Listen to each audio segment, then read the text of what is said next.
Congratulations on upgrading to the All Makes valve. Remember to chock your wheels for safety.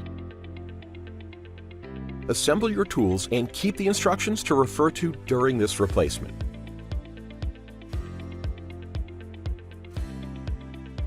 Remove the current valve. As you disconnect the supply and dump lines, identify them using tape or anything convenient. Measure the length of the lever installed on the old mechanical height control valve. Refer to the instructions to determine which of the supplied levers you'll need to use. Now, measure the selected lever to make sure that it matches the needed length.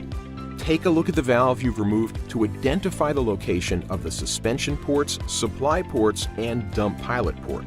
Compare those locations to the ports on the All Makes valve to ensure proper mounting configuration. Use the alignment notch as your guide for up and down positioning of the lever.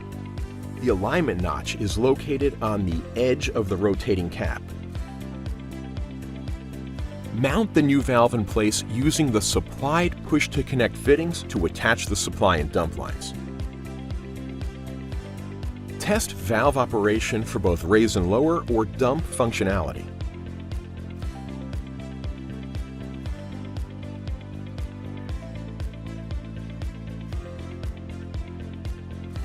Keep the instructions and other parts in the original box and store it with the vehicle.